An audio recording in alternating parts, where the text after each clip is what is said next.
Suara gesekan rebab yang biasanya melengking terdengar berbeda dan lebih enak untuk didengar karena dimainkan bersama alat musik lainnya sebagai musik pengiring pertunjukan wayang. Suasana di dalam tempat pertunjukan itu terasa menyenangkan walaupun penerangannya tampak sedikit gelap. Dalang mulai menggerakkan boneka wayang sesuai dengan alur ceritanya.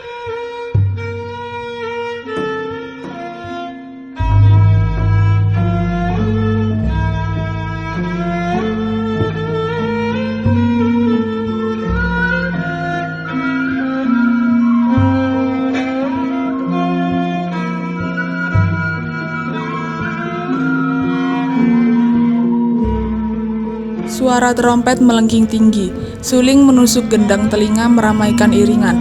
Lakon yang mengangkat novel si Yuki Journey to the West muncul. Penonton bertepuk tangan meriah menyambut tokoh tersebut.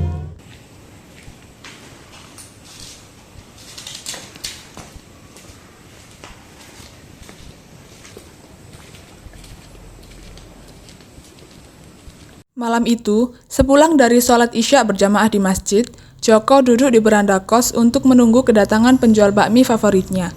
Begitu pula dengan Meiwang. Meiwang duduk di beranda kosnya sambil membaca sebuah buku.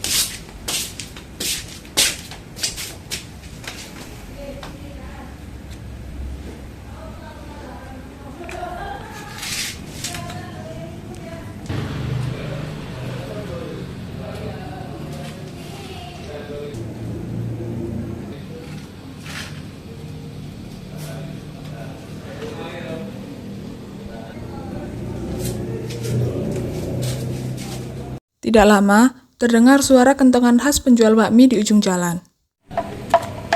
Bakmi!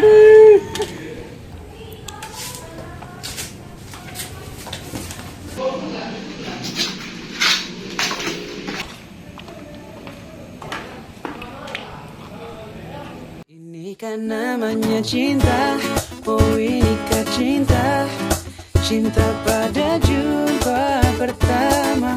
Inikah rasanya cinta, oh inikah cinta, terasa bahagia saat jumpa dengan dirinya.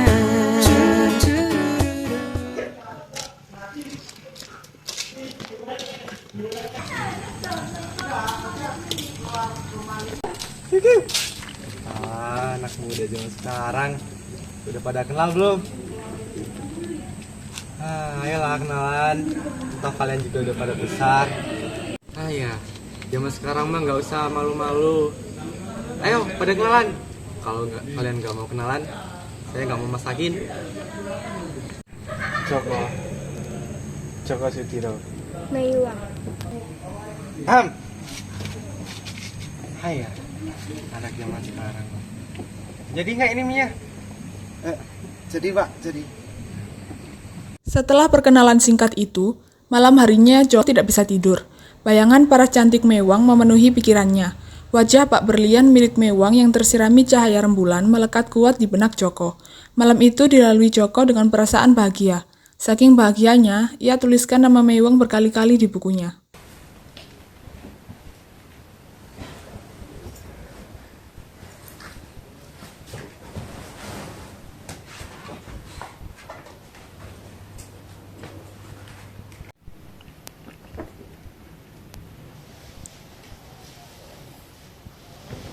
Hingga pagi menjelang, matahari mulai memekarkan hati Joko.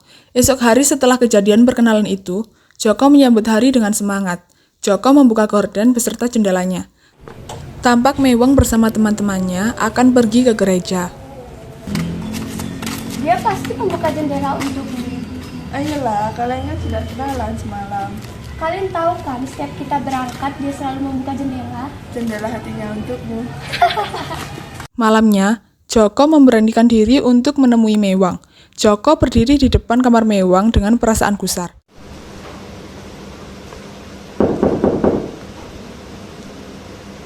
Tak lama kemudian, Meiwang memunculkan diri.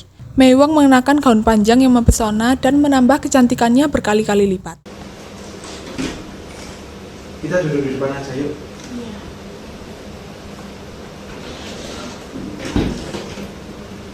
Oh yang golek di kamarmu, maaf tadi tidak sengaja terlihat?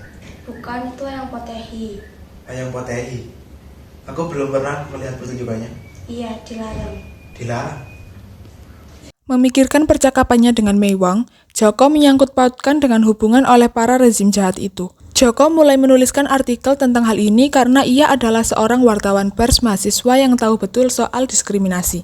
Lusanya, setelah artikel itu tayang, Joko ingin memberitahukan kepada Mei Wang dengan cara mendatanginya. Tepat di depan bangunan kos Mei Wang, turun segerombolan orang berpakaian serba hitam yang secara tiba-tiba menyergap Joko. Kamu saja yang turun, bawa dia. Ya!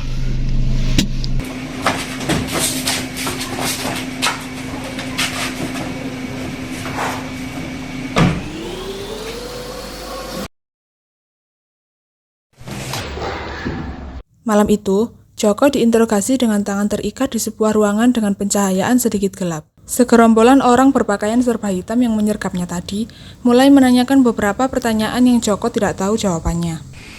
Mana Tukul? Mana Tukul? Di mana Wiji Tukul? Siapa yang menyuruh membuat artikel itu? Jawab! Jangan pura-pura tidak tahu. Ambilkan itu.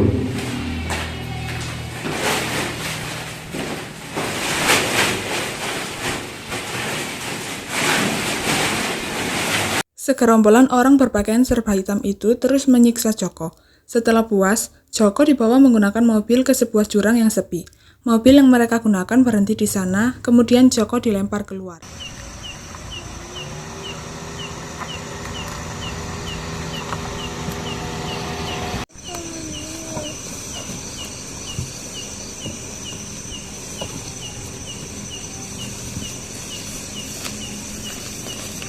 Otakmu kiri, kau pantas mati.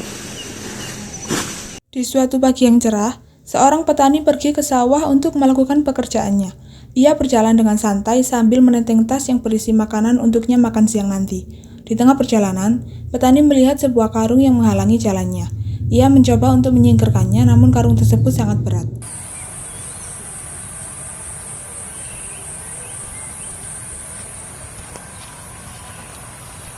Ini apa sih tak menghalangi jalanku? Aduh, berat banget. Jangan-jangan ini uang.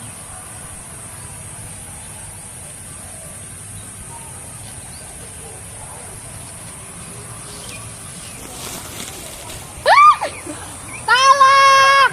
Tolong! Petani mencoba mencari pertolongan. Ia berteriak meminta tolong, kemudian para petani lainnya datang. Mereka segera mengecek keadaan Joko. Betapa terkejutnya mereka mengetahui bahwa ternyata Joko masih hidup. Petani yang menemukannya pertama kali pun memutuskan untuk merawat Joko. Beberapa hari kemudian setelah Joko dirawat oleh petani dan keadaannya sudah lebih baik dari sebelumnya, Joko memutuskan untuk kembali ke kosnya dan mencari Mei Wang. Bakmi. Naon? Haya. Mei Wang mah tos teu tinggal di dia. Aya beberapa lelaki ngusir. Dia pergi kemana? Teuing uring mah. Uring jualan bakmi. Berhari-hari, berminggu-minggu, bertahun-tahun, Joko mencari Mei Wang namun tidak kunjung menemukannya. Joko bertanya ke sana kemari, menggelandang seperti orang gila. Hingga pada akhirnya Joko menyerah. Dengan perasaan kalah, ia pergi ke kampung pecinan, bermaksud membeli wayang potehi untuk mengenang sosok Mei Wang. Ini bagus, siapa nama tahunnya? Ini namanya Cici. Biasanya dalam rapat ketoprak. Biasanya ini dipakai foto. Joko Sudiro. Ya, kenapa? Namanya sama denganku. Kalau begitu, aku perjanjiannya. Boleh. Joko berhasil memiliki sebuah wayang potehi yang mengekalkan ingatannya pada Mei Wang, menumbuhkan harapannya yang telah pupus. Hingga pada suatu malam, terdapat sebuah pertunjukan wayang potehi. Hati Joko bergetar. Ia berharap inilah kesempatan yang telah lama ia dambakan, kesempatan untuk menemukan sosok Mei Wang. Betapa terkejutnya Joko, ia melihat sosok Mei Wang di antara kerumunan penonton lainnya.